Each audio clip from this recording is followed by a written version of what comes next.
Hi, I'm Commerce Next co-founder Veronica Sansev. Our next session is turning customer insights into e-commerce growth opportunities. And joining us are Lucie Buisson, Chief Product Officer at Contentsquare, and Ekta Chopra, Chief Digital Officer at E.L.F Beauty. This session is based on Commerce Next research that was put together in partnership with Contentsquare and BizRate Insights. You can actually find the research. It'll be linked to in the chat. Lucie is going to walk you through the research, and then Ekta will talk about putting the insights into action. Lucie, I'll let you take it from here. Hello, everybody. Really nice to meet you. I'm very happy to be joined today by Ekta for this great session. Hello, everyone. All right, so thank you, Veronica, for the introduction. Today, we are going to talk about how you can turn customer insight into e-commerce growth opportunities. I think when we talk about customer insights, the first thing we need to do is really to understand the context. And 2020 has been crazy. We all know that. So unpredictable. Our reality has changed so much in a night.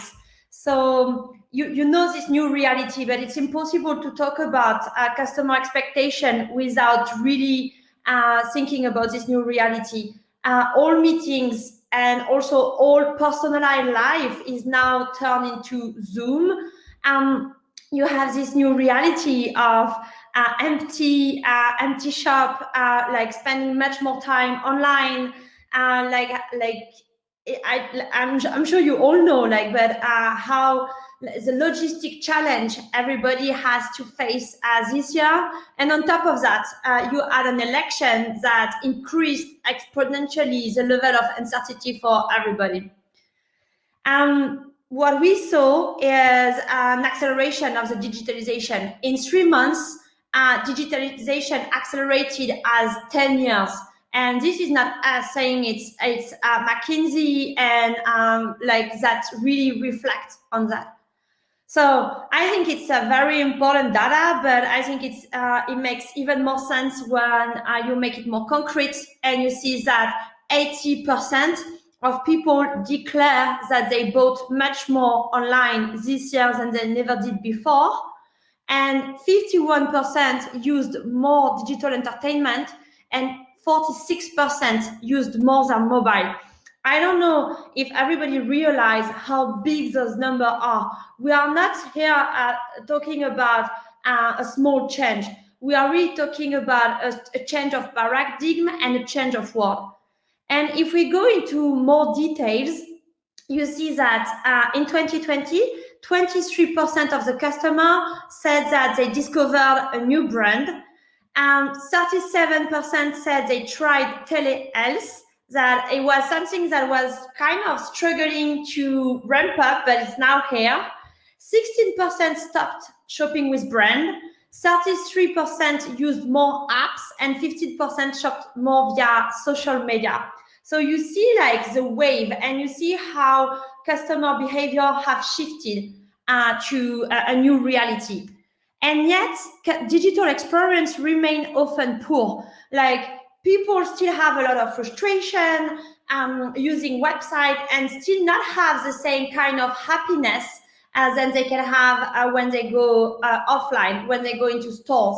And we need to create this digital happiness. Every time a user visits your website, they tell you what they like about your experience. They give you clues, they give you information about what is frustrating and what is engaging. So the idea is, our advice today is really for you to capture all those pieces of information. And this is what you can do with Contentsquare. Contentsquare is the experience analytic platform that collects every single interaction between your website or between your app and your customer and provide unique metrics and data visualization so you can really understand what your customer needs and wants. And we have over 700 clients across the world, and we collect more than 10 trillion customer interaction every day. Okay, so Veronica told you I'm going to deep dive today into like the research we did together, and we are going to touch 3 super important topics today. How you need to create seamless navigation for your customer, make your content even more engaging, and create a high level of transparency for your customer. So like we ask to our panelists this question: what do you look for in a website when you are online shopping? And you see that price, promo, and deal still top of mind, which is normal. We lived like an enormous crisis. People are really looking for price, promo, and deals. But what I think is super interesting is to see the surge of easy to find what I need, data security, and product reviews. And those are the 3 pillars we are going to discuss today. People need you to help them find what they need. People need you to reassure them that you are going to protect their data, that they can trust you, and that they are going to buy the right products. So let's dig into this first pillar, the seamless navigation. You see here on the right that when you ask the question to people of what makes them the most unhappy online, the top of mind is 2 things. They hate pop-ups, and it's really like frustrating for them when they cannot find what they are looking for.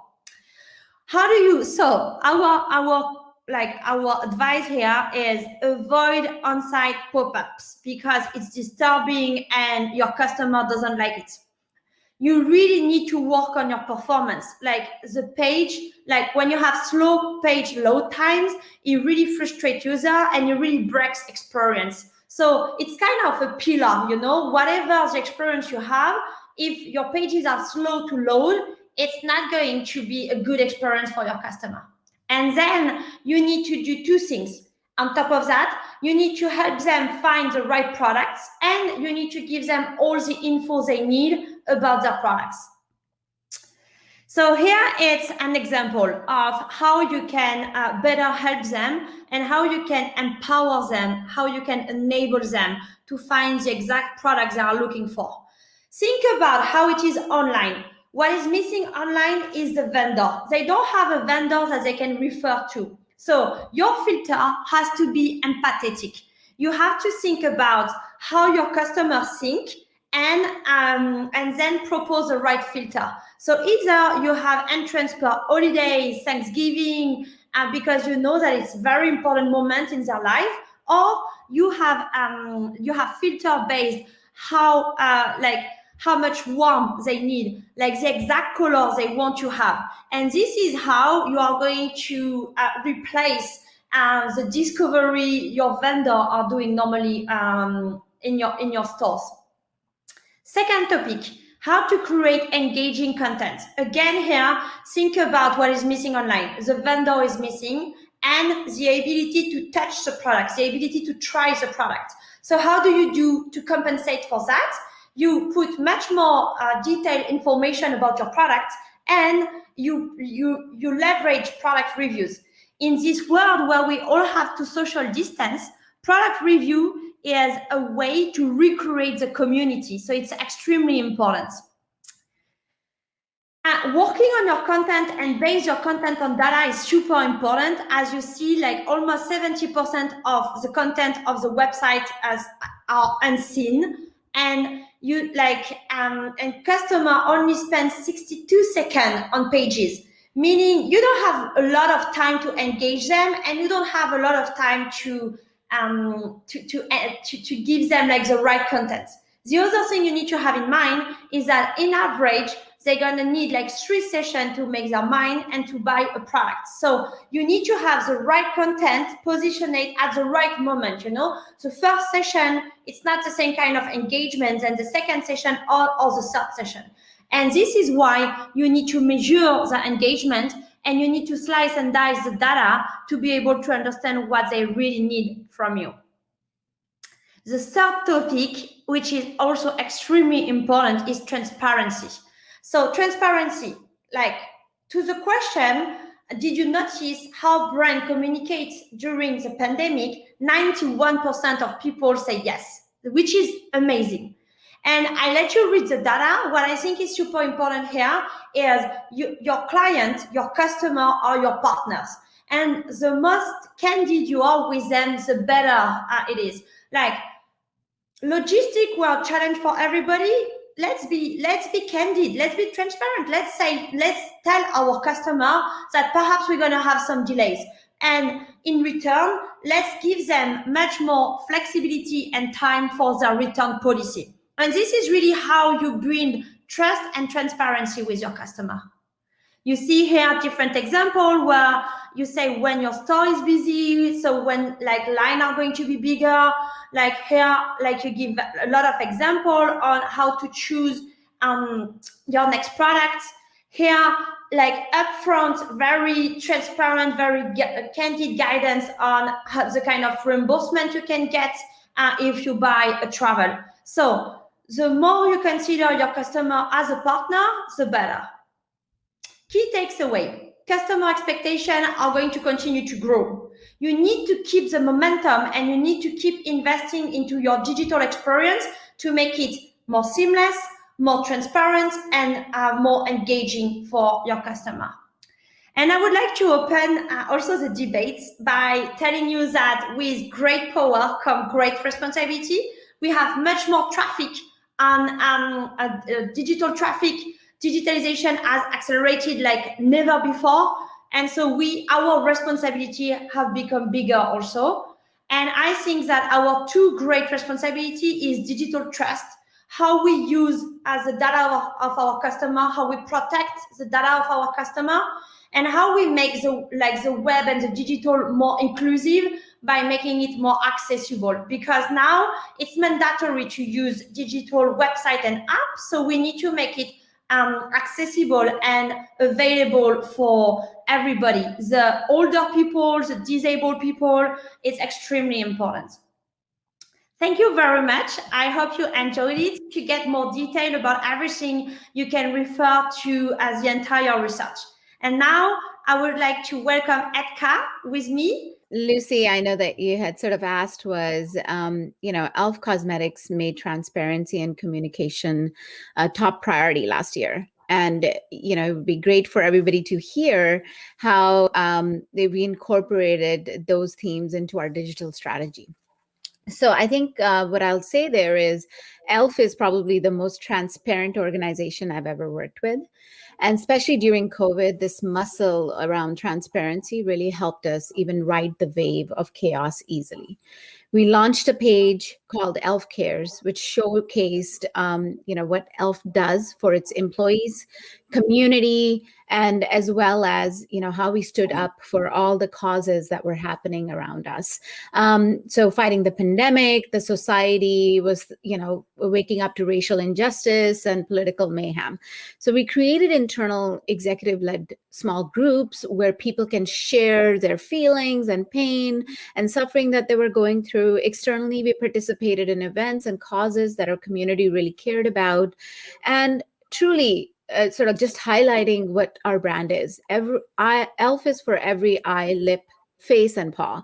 And this statement could not have been more true. So what I would say is this page really was to just showcase, our care and our, for our community, but it ended up also being one of the pages where conversion was the highest in terms of sales as well. And that was not the intent of it. So it really showcased and we learned a lot about our consumers.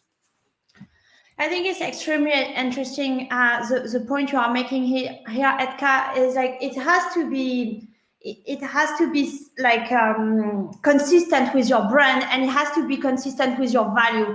And then you see like that the audience react to this level of candidness and sincerity. So I'm very, very happy to see that you had great result by being by really like looking at your customer or true partner. Another very interesting point is the beauty industry is really heavily relying on people touching product, trying colors, seeing like how it looks on them.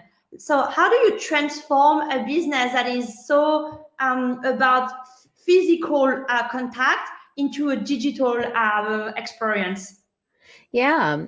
I mean, discovery is such a big part of consumer journey experience, and especially stands true for makeup. So we really tackle that challenge in two ways. We launched augmented reality on our site, on our app during COVID, and then we also saw that anything with augmented reality, all the SKUs had more than 1 million plus impressions during the time when the lockdown was at its peak.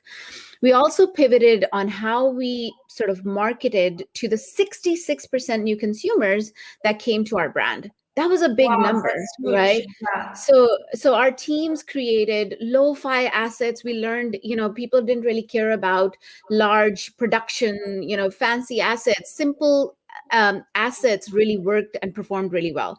So we introduced the consumer to not just, the product that they came in for, but to our brand, to new products, learning about the products and so forth. And we leveraged insights to really create snackable educational content and hacks that during pandemic were really, really, sort of most visited pages for us. So I would say, data is at the center of everything we do. And then we just don't look at the data, we take actions. And that's what we did. Talking of data, is there any surprising insights you learned and during this pandemic, and how did you use those insights to change the experience? Yeah, I mean, I think, thanks to Contentsquare, because you guys, you are by far our favorite, sort of platform, because if data is queen, content is king. And basically what we saw was that ingredients were the most important to our consumer. People are getting very conscious about what they put on themselves. Clean is becoming really, really important. So I would say the insight that you just shared, where product pages were number 3, I would say that it is slightly becoming higher and higher. At least for us, I would say it's number 1 on our side, at least. And it is that people really, really care about ingredients, and that's what's informing all our creative and all our go-to-market strategies going on, and we're investing heavily in that. Also, we saw that lo-fi content works just as well as hi-fi content, right? So it really does impact how quickly you can get more assets and so forth in your pipeline to really service every eye, lip, and face in a better way. So I would say those are the 2 key ones that I would highlight. I see. And perhaps I have a last question for you, which is, in such unpredictable time, how do you measure that you are having good or bad performance? Because it's super hard to compare to last year. Like, it's not comparable. So how do you reinvent your target, and how do you measure performance? Oh my gosh. I think, it's so hard, and I don't know if anyone has the magic bullet, but business is still on fire for us. And it's because of a few things. We are relentlessly focused on servicing our consumer. Everything that we learn about our consumer, we take action on it. We just don't let that be a data point that's sitting out there. So I would say, track your KPIs, the usual. Digital is a strategy for us, and we continue to just focus on servicing our consumer. And that really is how we measure our success, and especially all these new consumers that are coming to our brand. So customer retention is a big focus as well. Great. Thank you so much for all those advice and for sharing with us how this challenging but interesting year was for you, Ekta. Thank you. Thank you so much. And thank you to everybody that were with us today. Thank you for your time. And we hope it was super helpful for you.